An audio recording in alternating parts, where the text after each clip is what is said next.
پکڑنے آئے مجھے پولیس والے، اور اس کے بعد ہر قسم کے کیسز ہیں ڈسکوالیفائی کرنے کے لیے، کسی طرح راستے سے ہٹاؤ۔ جب پتہ چل گیا کہ عوام ادھر کھڑی ہے تو پھر بھی بجائے عوام کے ساتھ کھڑے ہونے کے، چوروں کے ساتھ کھڑے ہو کے کوشش کی گئی کہ کسی نہ کسی طرح اس کو راستے سے ہٹایا جائے، اور ہم نے ہر بات دیکھا استعمال کرتے ہوئے۔ 25 مئی کو جس طرح کا ظلم کیا گیا، کبھی ایسے نہیں ہوا کہ ایک پرامن احتجاج جو ہمارا تھا لانگ مارچ، کتنی ہمارے خلاف 3 لانگ مارچز ہوئی، کوئی کسی کا راستہ نہیں روکا۔ یہاں 2 دن پہلے پولیس گھروں میں گھس کے چادر اور چار دیواری کو مسترد کر کے اس ملک کے جو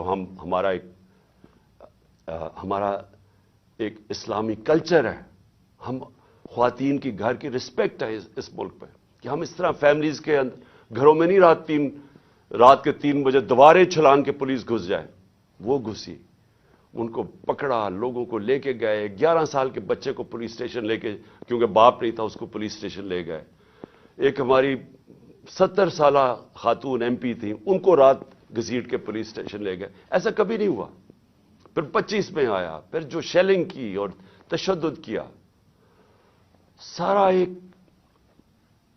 ابھی تک مجھے نہیں سمجھ آئی کہ یہ کس طرح کا مائنڈ تھا، یہ کیسا ذہن تھا کہ بجائے پھر سے عوام کی آواز سننے کے لیے کہ عوام بتا رہی ہے آپ نے غلطی کر دی ہے، نہیں، ان کو ہم بھیڑ بکریوں کی طرح ڈنڈے مار کے ٹھیک کریں گے، یہ مائنڈ سیٹ تھا۔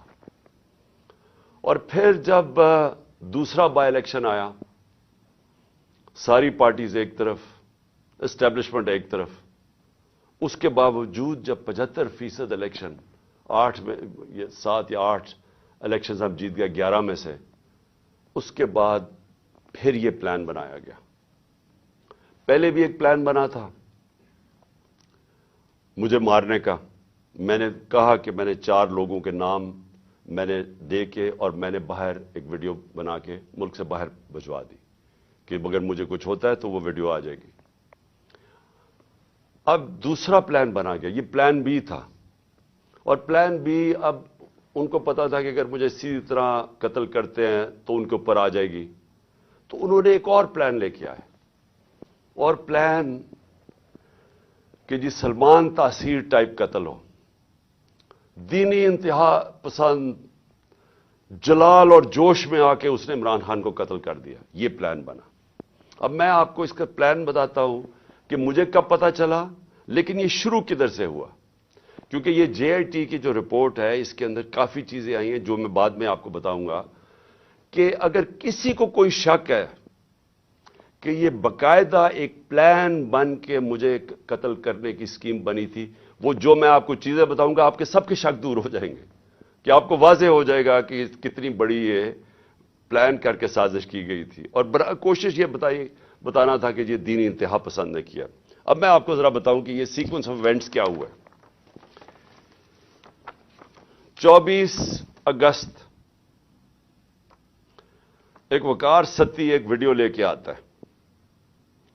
ویڈیو کدھر بنتی ہے یہ میرا بہت بڑا سوال ہے، یہ کون بناتا ہے یہ ویڈیو، اور جیسے بھی اس کے پیچھے جائیں گے آپ کو پتا چل جائے گا، اور مجھے پتا ہے وہ کون تھے، کہ کس نے یہ ویڈیو بنائی۔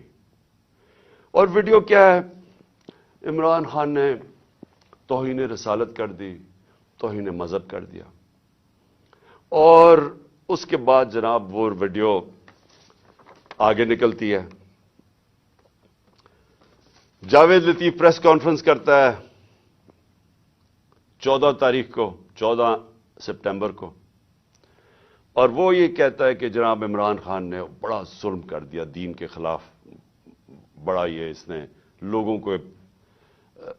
کے اندر وہ کیا ہے کہ اس نے دین کی کیونکہ کیا ہے تو لوگوں میں اب بڑا غصہ ہے اس کے خلاف۔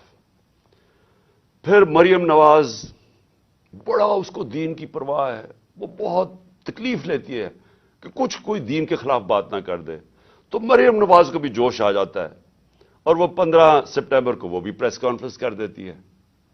اس سے پہلے میں بھول جاؤں کہ ایک ملک کا ایک بہت بڑا دینی آدمی رانا ثناء اللہ، اس کو بھی جوش آتا ہے، وہ 14 تاریخ کو ایک